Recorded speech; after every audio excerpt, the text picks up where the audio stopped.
Let's talk about a word you've probably thrown around, or had thrown at you, cynic. It's an insult, right? But what if I told you the original cynics were actually some of history's most radical, freedom-seeking rebels? Yeah, the story here is not what you think. I mean, seriously, when you hear the word cynic, what's the first image that pops into your head? It's probably someone kind of negative, right? Someone who just rolls their eyes at everything, totally convinced that behind every good deed, there's a selfish motive hiding. And look, according to the modern dictionary, you're not wrong. Today, a cynic is basically someone who just distrusts everyone and everything. They see selfishness as the engine that makes the world go round. It's a pretty depressing way to see things, honestly.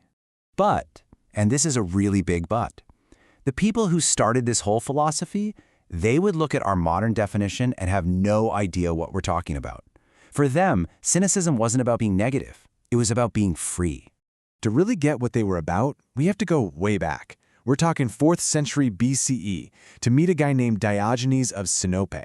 This is where the real story of cynicism begins.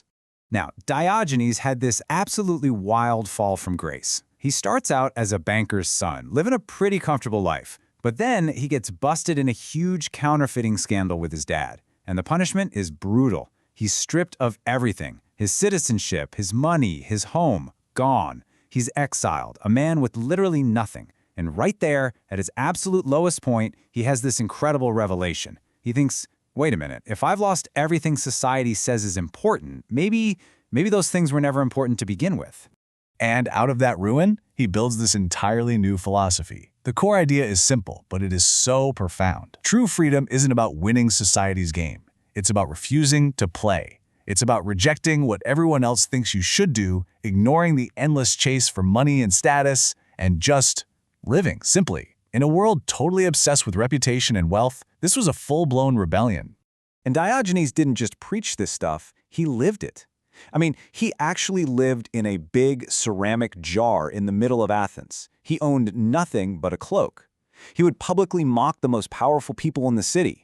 He basically did whatever he wanted, whenever he wanted, arguing that if something is natural, there's no reason to be ashamed of it.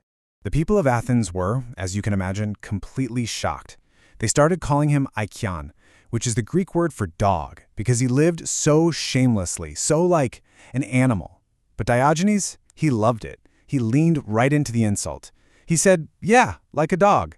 Dogs are happy, they live in the moment, and they don't care about dumb things like money. He and his followers became known as the Kyniki, the dog philosophers. And that, right there, is where we get the word cynic. So this absolute commitment to his own values, his own freedom, it was about to be put to the ultimate test, because he was about to come face to face with, literally, the most powerful man in the world at the time, Alexander the Great. So the story goes, Alexander the Great hears about this weird philosopher, and he's intrigued. He goes to find Diogenes, who's just, sunbathing. Alexander stands over him and says, I'll give you anything you want, name it. And Diogenes, without missing a beat, just looks up and says, get out of my sunshine. He literally valued the simple warmth of the sun more than anything a king could possibly offer him. His freedom was not for sale, period. Okay, so how on earth did we get from Diogenes, this radical champion of freedom, to our modern idea of a cynic as a bitter, negative person? Well, it's a long story. The word's meaning has been twisted over centuries. You see, for a long time after Diogenes, cynicism was a real philosophy, but its public image started to crack. By the 2nd century, you have writers like Lucian who started mocking people who called themselves cynics, painting them as hypocrites who preached about simplicity but were secretly chasing money. Then you fast forward to the Renaissance, and cynic just becomes a generic insult you'd use for your rivals. And slowly, bit by bit, that negative vibe just took over, leaving us with the word we have today. I mean, when you put them side by side, the difference is just night and day. Original cynicism was this active, positive search for your own freedom. It was all about changing your own life. Modern cynicism, it's a passive, negative judgment about everyone else. They're not just different, they're practically opposites. But here's the cool part. Even though the word cynic got dragged through the mud, that rebellious spirit of Diogenes, it never really went away. It kept popping up, inspiring thinkers and movements for centuries to come. You've got the Stoics, for example. They basically took the cynics' ideas about self-sufficiency and made them a bit more practical for living in a normal society. Much later, you have Jean-Jacques Rousseau being called a new Diogenes because he criticized technology and social conventions. Even Friedrich Nietzsche was a huge fan, admiring Diogenes' courage to question everything. And, believe it or not, the hippies in the 1960s were often compared to Diogenes for rejecting consumerism and the status quo. You see the pattern here? The one thing that connects all of them is this powerful urge to just stop, look around at the way things are and ask, wait, why? Why do we live this way? Is this really the best we can do? So, where does that leave us? What's the big takeaway for our lives today? I mean, how do we capture that spirit of Diogenes without, actually moving into a barrel? Because obviously, the point isn't to copy him literally, it's to adopt his method. It's about taking that same fearless, questioning mindset and applying it to our own crazy world, a world full of social media pressure, career ladders, and endless ads he couldn't have even dreamed of. Here's a little framework you can try.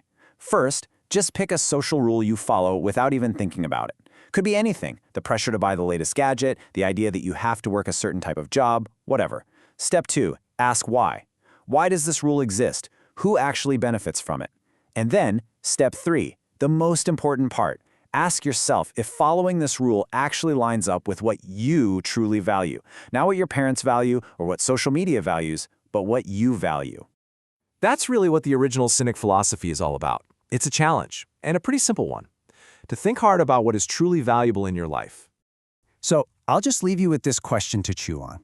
In a world that is constantly screaming at you to buy more, be more, and fit in, what are the conventions in your life that might just be getting in the way of your sunshine?